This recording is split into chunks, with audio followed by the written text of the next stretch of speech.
할렐루야. 이 공간 낯설지 않길 바랍니다. 이 공간에서 사실 이렇게 오랫동안 기도가 쌓여지는 공간인데요. 그래서 이 공간에서 아마 조금만 지내시면 하나님께서 이 공간에서 임하시는 것을 아마 많이 경험하실 겁니다. 오늘 저희가 함께 좀 나누고 싶은 이 말씀은 사도행전 1장 8절 말씀. 오직 성령이 너희에게 임하시면 너희가 권능을 받고 예루살렘과 그 다음 어디죠? 온 유대와 그 다음에 사마리아와 그 다음에 어디까지 가야 돼요? 땅 끝까지 가서 나의 증인이 되라. 사실 우리가 오늘 사도행전 속에 담겨있는 미션에 대해서 볼 텐데요. 저희가 미션을 한 철치로서 공동체로서 사도행전 속에 담겨있는 하나님의 신령을 함께 보기를 원합니다.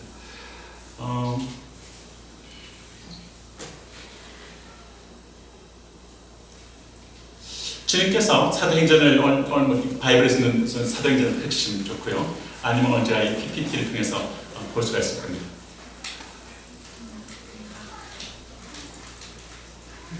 네. 사도행전의 1장에 보시면 주님께서 이제 승천하시고 난 다음에 그 다음에 주님께서는 이제 마가다락방에 성령께서 강림하게 하시죠. 그 전에 보게 되면 주님께서 이제 한남산 산으로 올라가기 전에 마지막 유언을 남기십니다. 아시다시피 고대 근동에서는 정말 이렇게 어르신들이 남겨놓는 유언이 아주 큰 힘을 발휘했습니다. 주님께서 떠나기 전에 마지막 남겨놓으신 말씀이 사도행전 1장 8절입니다. 사도행전 1장 8절 말씀을 우리 가운데 남겨놓으시고 당신의 교회에 부탁을 하시고 당신의 제자들에게 부탁을 하시고 주님께서 하늘로 어시엔션 승진하셨습니다. 사도행전 1장 8절의 말씀에 보면 정말 주님께서 우리 제자들에게 이렇게 우리가 해야 할 지상배 위임 명령을 내려주시죠. 그러나 다음에 이제 제자들이 그 말씀을 바꿔서 마가다락방에 들어옵니다. 그리고 마가다락방에 와서 이제 성령께서 10일 동안 전심으로 기도를 하기 시작하는데 그 장소 안에 보게 되면 11사도가 함께 있는 것을 볼 수 있고 그 다음에 예수님의 모친 마리아가 함께 있고 예수의 아들이 함께 있어요. 사실 마리아 요셉 사이에 태어난 아들이 몇 명입니까? 4명이 있잖아요. 그렇죠? 4명인데 그 4명이 처음에는 예수님을 핍박을 했습니다. 예수님이 요단에 세례받고 나서서 왔을 때 예수님을 좀 핍박하는 것을 볼 수가 있어요. 그런데 예수님 십자가 사건을 보고 부활하신 사건을 보면서 완전히 바뀌어서 예수를 따르는 제자들이 됩니다. 그리고 마가다락방에서 예수의 어머니 마리아와 함께 4형제들이 함께 기도하고 있고 아우들이 그리고 11사도가 함께 기도하고 있고 모두 여인들이 기도하고 있고 참 이렇게 한 120분들 같이 있는 것을 볼 수 있습니다. 이 여인들이라는 표현이 참 좋은 것 같아요. 저는 천국에 가면 여성들이 더 많을 것 같아요. 여자매들이 더 훨씬 많을 것 같습니다. 굉장히 그 여인들이 누구보다도 정말 이렇게 누구보다도 이렇게 주님의 마음을 잘 알 수 있는 저는 위치에 있는 것 같아요. 그리고 이 주님께서 이제 그 마가다락방에서 10단 전심으로 기도하기 시작하니까 이제 보게 되면 2장에 딱 가게 되면 오순절날에 등장합니다. 그리고 성령께서 그 위에 쏟아부어지기 시작합니다. 성령의 충만을 받게 되죠. 성령 충만을 받고 난 다음에 제자들이 성령 충만을 받고 난 다음에 그 충만을 받은 제자들이 이제 성령 충만을 받고 난 다음에 그런 가운데 이제 막 하늘로부터 이 방언을 받아서 방언을 이렇게 기도하기 시작하는데 하늘의 소리를 듣기 시작합니다. 그때 소리를 듣던 사람들이 어떤 사람들이에요? 유대인들만 있습니까? 자, 성경 자세히 2장 말씀을 9절 보게 되면 유대인과 더불어서 유대교에 입교한 자들, 이방인들로서 유대교에 들어온 사람들이 함께 그래서 예배하고 있는 것을 볼 수가 있어요. 그래서 오순절날 하나님을 경외하러 이렇게 예루살렘에 오게 된 거죠. 그런 가운데 그들 가운데 이제 주께서 이제 부원받은 그 성령 은혜 가운데서 그들이 이제 충만을 받고 난 다음에 그런 가운데서 이제 말씀을 이렇게 베드로가 말씀을 선포하기 시작합니다. 그러니까 사도행전 2장을 가시게 되면 이 말씀 같이 읽을까요? 예수의 이름으로 제사함을 얻으라. 너희와 너희 자녀와 모든 먼데 사람 하나님이 얼마든지 부르신 자들에게 하신 것이라. 그래서 여기서 베드로가 이렇게 말씀을 선포하면서 굉장히 중요한 얘기죠. 예수 이름으로 뭐 얻으라고요? 제사함 얻으라고요. 고넬료 집안에 베드로가 설교를 할 때 예수 이름으로 제사함 받으라 이 말씀 딱 할 때 이 말이 얼마나 하나님께서 중요한 말씀인지 예수 이름으로 제사함 얻으라 하니까 성령이 그 시간에 쏟아집니다. 우리가 사람들에게 예수 이름으로 제사함 받으라. 이 주는 죄를 사하시기 위해서 오신 분이고 우리가 제사함 받음으로 말미암아 자유케 되는 것을 기뻐하시는 분이고 사람들이 해방되기를 기뻐하는 분이죠. 그러면서 이 예수 이름으로 제사함 얻는 이 역사가 너희와 너희 자녀와 유대인들이죠. 그리고 모든 먼데 사람, 이 코리안도 포함되어 있죠. 모든 이방인들까지 하나님은 얼마든지 부르신 자들에게 태국에 있는 치앙마이에 있는 사람들도 정말 이렇게 곳곳에 있는 얼마든지 부르신 자들에게 하신 것입니다. 그날 이 말씀을 듣고 난 다음에 예수를 베드로에게 전하게 되죠. 예수가 그리스도인 것을 전합니다. 구약에서 그렇게 오랫동안 예언되어 왔던 그 메시아가 바로 이 예수이라는 것을 선포하기 시작합니다. 그런 가운데 사람들이 마음에 찔려서 형들아 우리 어찌할꼬 너희가 회개해서 하나님께 돌이켜 예수를 믿으라. 그날 3,000명이 예수께 돌아옵니다. 그 당시에 예루살렘이라는 도시가 그렇게 숫자가 많을까요? 고대 근동학자들의 말에 의하면 그 당시에 3,000명은 굉장히 큰 퍼센티지를 차지합니다. 예루살렘에 성령의 역사니까 3,000명이 돌아옵니다. 그 다음 PPT를 가보시면 3장 25절에 이제 말씀이 이제 들었는데 이 말씀은 이제 어떤 사건이 있는가 하면 그날 이제 베드로와 이제 그 다음 날 베드로와 요한이 성전을 들어가요. 그래서 미문에 아름다운 게이트라는 미문에 앉아 있는 안전대가 베드로와 요한을 보고 난 다음에 구걸을 합니다. 그때 베드로와 요한이 무슨 말 하죠? 네게 금과 은은 내게 없거니와 내게 있는 것으로 너에게 주노니. 따라해 보실래요? 내게 있는 것으로. 손을 가슴에 놔다보세요. 내게 있는 것으로. 내게 주노니 예수 그리스도의 이름으로. 그러니까 이 베드로와 요한은 내게 있는 것이 있다. 그게 뭐라고요? 예수 그리스도의 이름이 있다는 것이죠. 예수의 이름으로 내게 주노니 하면서 그를 잡고 일으키니까 발과 발목에 힘을 얻고 안전하게 일어나서 걷기 시작하고 뛰기 시작해요. 막 성전에서 막 뛰어다니면서 이 사람 너무나 기뻐가지고 도무지 일어날 수 없었던 그런 형편 가운데 있었던 주저앉았던 그 인생을 예수님이 이렇게 세워주십니다. 그러니까 일어나서 뛰기 시작해요. 예수의 이름은 우리를 일으키는 힘이 있는 줄로 믿습니다. 예수의 이름은 우리를 일으키는 힘이 있으며 우리의 영혼을 일으키는 힘이 있습니다. 우리 육체에 무너진 것을 일으켜 치료할 수 있는 힘이 있습니다.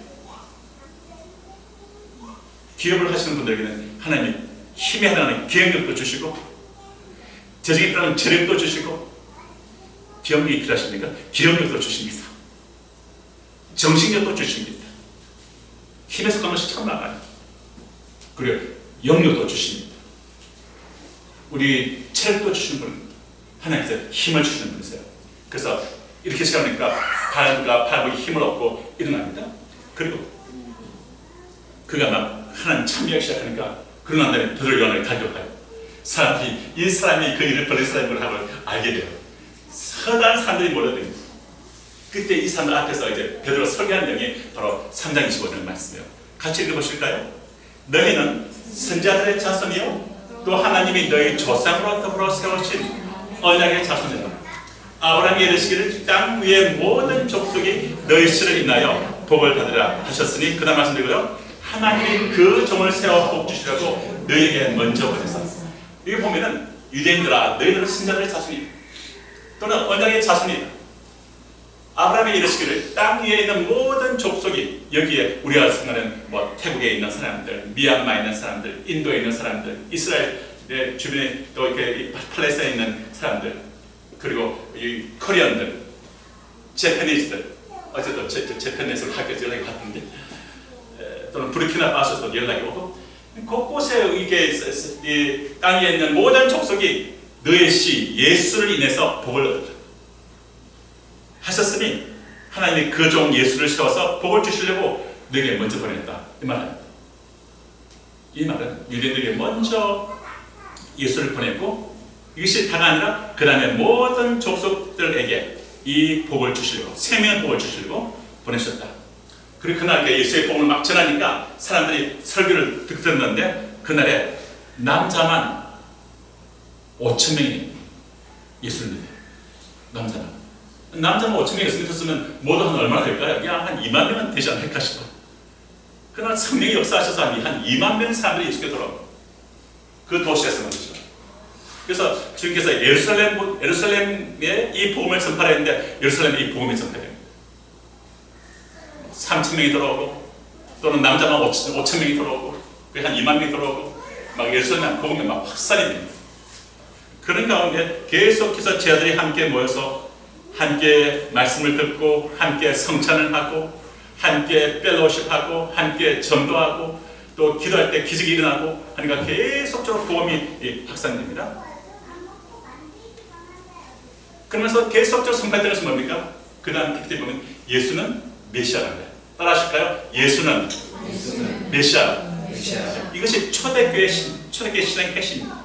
바로 창세기 3장 15절에 아담과 하가 범죄하고 난 다음에 옛뱀의 굴레에 갇히고 그에 묶여버리고 사탄의 발톱 가운데서 아래에서 지금 가운데 청정하는 가운데 신음하고 있을 때 하나님이 약속을 주십니다. 아담과 하에게 너의 씨가 너희들 후손의 한 씨가 올 텐데 그가 뱀의 머리를 박살낼 것이다. 뱀의 머리를 박살내고 나면요 뱀의 머리가 결박하고 있다가도 뱀의 머리를 박살내면 묶을 수가 없어요. 우리 인생마다 뭔가 결박된 것이 있다면 그것을 우리가 바로 성경에 말하는 대로 주님이 십자가에 달리심으로 말미암아 우리에 대해서 피를 흘려주시고 우리의 죄를 사신 그 진리를 우리가 부뚜기 날칠 때 사탄의 권세는 무능하게 됩니다. 해체됩니다. 그리고 모든 결박에서부터 물러날 수밖에 없습니다. 그래서 예수는 메시아라 가르치가 전도하기 시작했죠. 가르치고 전도하는 거죠. 그래서 굉장히 하나님의 말씀이 점점왕성해서 예루살렘에 있는 제수가 더 심히 많아지고 커다란 지상의 인물도 이도에 복종합니다. 아까 예수의 이름으로 안전병이 일어났죠. 예수의 이름으로 우리 신앙이 어떤 신앙이 돼야 됩니까? 내가 갖고 있는 가능성만을 가지고 따지는 신앙이 아니잖아요. 우리는 나의 가능성에다가 하나님의 가능성을 붙들어야 할 줄로 믿습니다. 제가 했던 이 이야기를 아마 들으신 분이 있을지 모르겠는데 어느 인류학자가 아프리카를 갔는데 굉장히 기이한 걸 본 거예요. 어떻게 이런 일이 벌어졌지? 그러면서 이 기이한 현상을 이렇게 자세히 이렇게 조사를 해보니까 그게 뭔가 아프리카 계기에 굉장히 작은 피그미 족속이 있는데 이 족속은 굉장히 체구가 왜소하고 근데 그 주변에 굉장히 강하고 호전적인 기울이 장대한 족속들이 있는 거예요. 그러면 시중팔구는 이 왜소한 종족은 슬레이브가 되거나 아니면 멸종을 당하거나 왜 굉장히 호전적이고 굉장히 긍정적인 사회이기 때문에 그런데 이 외국한 종족이 너무나 안정하게, 평안하게, 그리고 이 종족이 아주 번창하면서 살고 있는 거예요. 그래서 이게 어떻게 된 거지? 인류학자의 머리에서는 이 달이 이게 안 맞는 이치에 떠나는 거예요. 인간들 삶들 속에서 어떻게 일이 그렇지? 그래서 인류학자 자세히 조사해봤더니 이 외수한 피그미 족속이 그 주변에 가장 강력한 종족, 가장 힘이 큰 종족, 가장 강력한 군사력을 갖고 있고, 그리고 재력을 갖고 있고 힘이 있는 그런 가장 큰 종족의 왕하고 이 피그미 종족의 트라이벌 왕이 함께 피해를 하겠습니다. 잔을 갖다 놓고 서로 손을 꺼서 피를 이렇게 다 부어요. 그리고 함께 서로 피를 이렇게 어긋나게 마시면서 We are brothers, 우리 형제. 너의 원수가 나의 원수고, 너의 친구가 나의 친구고, 내 것이 너 것이고, 내 것이 내 것이고, 이런 언약을 맺는 거예요. 이게 지금 고대 근동의 언약 방식이거든요. 피 언약이거든요. 블러드 커비넌트거든요. 그러니까 이 아프리카 사람들은 아주 이게 그것을 믿음을 갖고 있는 거예요. 어떤 상황이 돼도 이 강력한 왕이 그의 군사력이 그의 갖고 있는 재정 능력이 우리나라를 도울 것이다. 이렇게 믿는 거죠. 어떤 다른 허선적인 종족이 공격을 해와도 바로 연락을 취하는 거죠.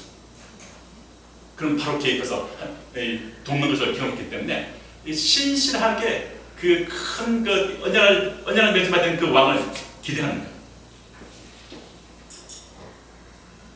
우리는 이 사람들은 늘 마음속에 언약을 기억하고 언약 빌리프 신조가 있는 거예요. 언약 신념이 있는 거예요. 그리고 그는 강력한 왕이 피로 맺음받은 그 언약을 신뢰하는 거예요. 그 신뢰하니까 마음에 평안함이 있는 거예요. 내가 얼마큼 뭘 가지고 있고 내 인생이 앞에 어떻게 펼쳐질 것이고, 여기서 세상의 상황을 가지고 따지는 것이 아니라, 나의 가능성을 가지고 따지는 것이 아니라, 그것이 아니라 그 왕이 갖고 있는 그 강대함, 그 능력, 그 나를 향한 그 사랑, 나를 향해 변치 않는 신뢰, 나를 돌보셔야 하는 그 마음, 그것을 갖고 있는 거예요. 그렇기 때문에 이 언약신앙이 네. 언약신앙이 있으니까 그 어떤 상황에서도 언약신앙을 따라서 그 기여를 하는 거죠. 그 어떤 상황 속에도 그 왕과 그 강한 그 군대와 자기를 합쳐서 어떤 상황에도 비교를 하는 거예요. 나만을 가지고 어떤 상황을 비교하면 답이 안 나오고 불안하고 떨리고 이게 다 내 인생이 이게 잘못된 것이 아닌가 할 수 있고, 길이 없는 것 같기도 하고, 때로는 지금 뭐가 없는데 여러 가지 이렇게 두려워할 수도 있고 위축될 수도 있죠. 그런데 큰 왕과 언약을 맺은 것을 기억하고 그가 가지고 있는 그것이 나의 힘이 된 것을 믿고 그것을 신뢰할 때 내면에 확신이 있는 거예요. 곧 평안을 주는 거예요. 그것이 바로 피그미 족속이 갖고 있었던 그 번창하고 평안하셨던 얼굴에 미소를 띌 수 있는, 어떤 어려운 상황이 올 때 우리가 미소를 띄우시기 바랍니다. 하나님 다 바라보면 하나님 기뻐하세요. 야, 네가 나를 신뢰한다. 이런 어떤 어려운 상황이 있습니까? 찬양하시기 바랍니다. 어떤 어려운 상황이 있습니까? 찬양하시기 바랍니다. 하나님을 선포하시기 바랍니다. 하나님이 그 어떠신 분을 선포하시기 바랍니다. 하나님, 무슨 말이에요? 하나님은 나의 힘이시라. 하나님은 나의 도움이시라. 그러니까 성경은 말하기를 하나님을 나의 도움 삼는 사람은 뭐가 있다고요? 복이 있다고 그러십니다. 저는 여러분 인생에 복되길 바랍니다. 복 있는 사람이 어떤 사람입니까? 하나님을 나의 도움으로 붙드는 사람들, 하나님을 나의 힘이라 고백하는 사람들. 어떤 상황이 어떤 상황이 펼쳐 있어 하나님을 찬미하며 하나님을 선포하며 하나님을 고백하는 사람들, 그 사람이 복 있는 줄로 믿습니다. 우리는 예수 피로서 하나님과 언약을 맺은 줄로 믿습니다. 아멘.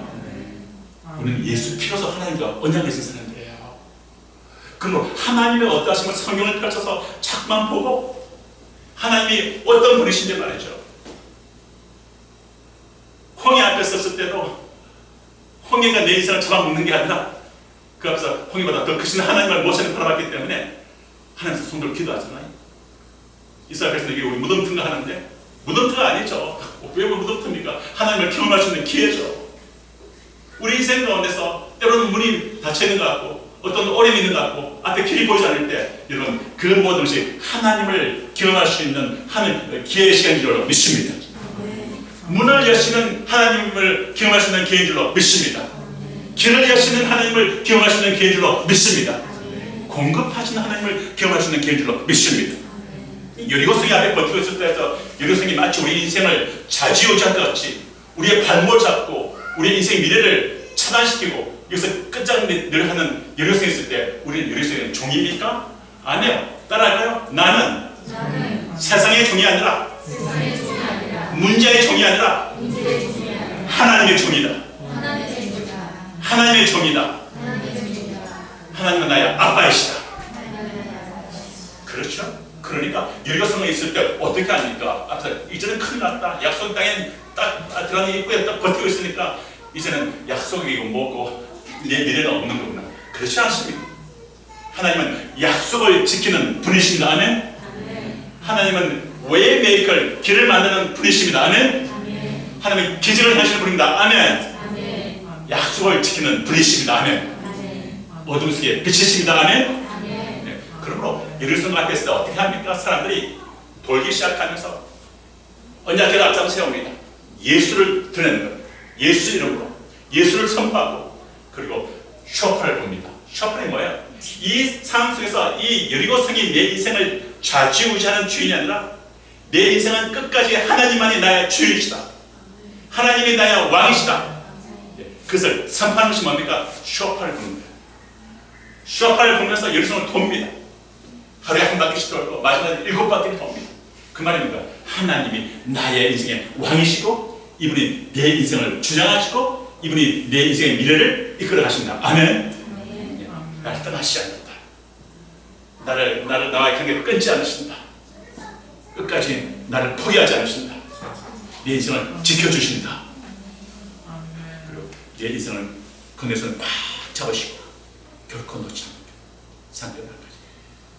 주님께서는 정말 여리고성에서도 보면은 요수아가 언약신앙을 갖다 나의 가능성 가지고 여리고성 비교하면 답이 나오나요? 답이 안 나오죠.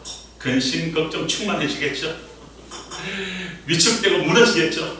이제는 내 인생 더 이상 길이 없구나. 여기서 끝났구나 하겠죠. 그러나 그것이 끝이 아닙니다. 우리가 끝이라고 생각하는 그 시점은 하나님의 역사할 수 있는 지점인 줄로 믿습니다.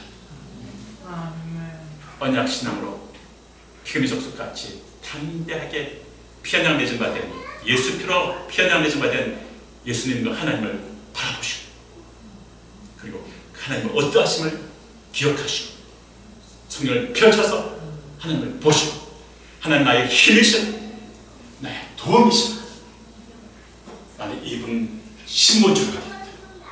하나님 중심으로 하고 인본주의가 아니라 상황의 중심이 아니라 하나님 중심. 하나님 확 잡고 나가니까 여리고성이 그냥 하나님 기뻐하셔가지고 마지막에 어떻게 됩니까? 여리고성이 고급적으로 조사해보면요 시름떡 같이 무너졌대. 시름떡 같이. 인간이 힘을 써가지고 무너져라 무너지게 하네요. 하나님 위에서 그냥 건너서 그냥 누르시는 거예요. 하나님이 주되심을 고백할 때 언약 신앙을 가지고 나가실 때 하나님이 기뻐하셔서 너가 나를 믿는구나. 나를 신뢰하는구나. 하나님이 제일 기뻐하는 게 뭔지 아십니까? 신뢰하는 겁니다. 하나님을 기뻐하라. 그것이 너의 힘이라고. 하나님을 기뻐하는 거예요. 신뢰하는 거예요. 하나님 그렇게 하나님 손에 내려와서 여기서 완전히 박살냅니다. 우리 인생 가운데 어떤 문제도 보다 하나님을 크신 줄로 믿습니다. 우리는 주님을 신뢰합니다. 아멘.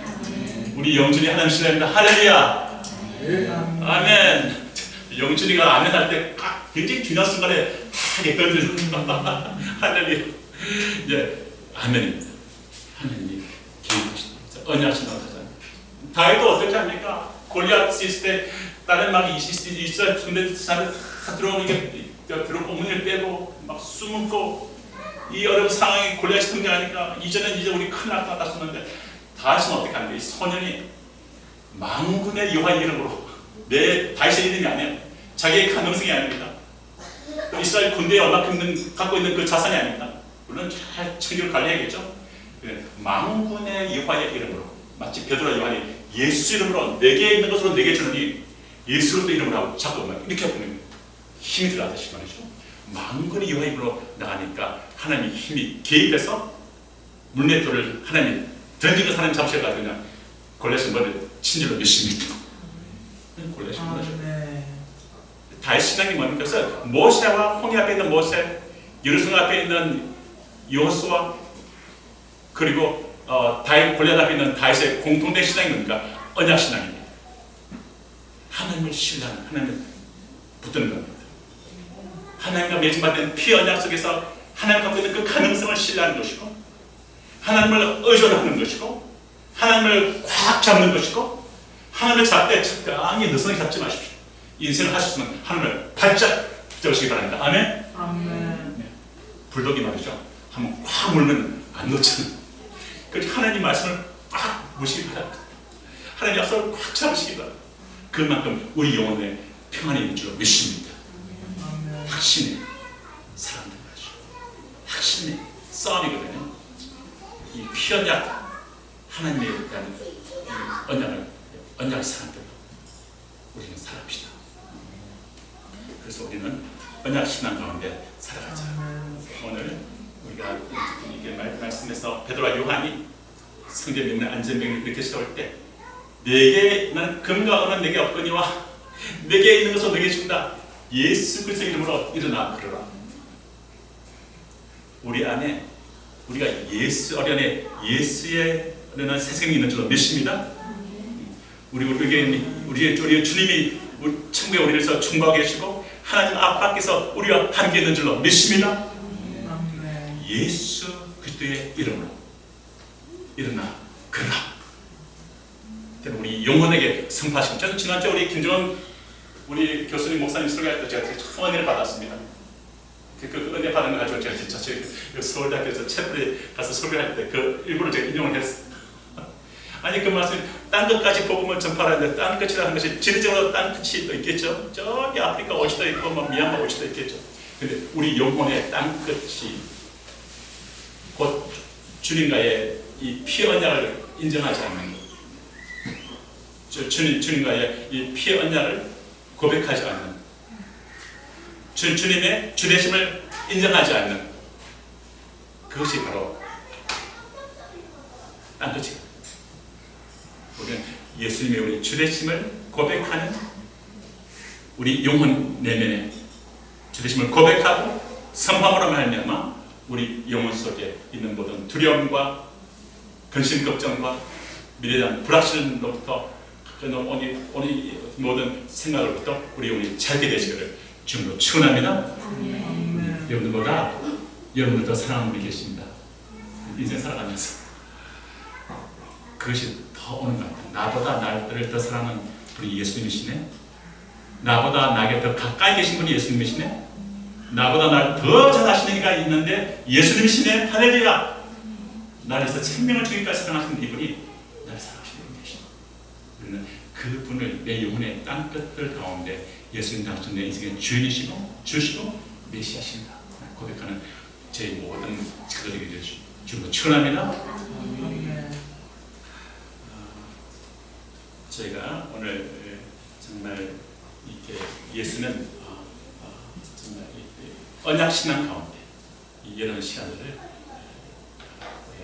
살아가고 주님을 의뢰하며 살아가시기를 주님 축원합니다. 우리 다 같이 일어나실까요? 네. 저는 이 공간이 언약 신앙을 깊이 길러 올리고 하나님을 더 깊이 신뢰하고 기도하게 된 그런 공간이 되기를 간절히 원합니다. 우리 찬양, 우리 오늘 찬양 같이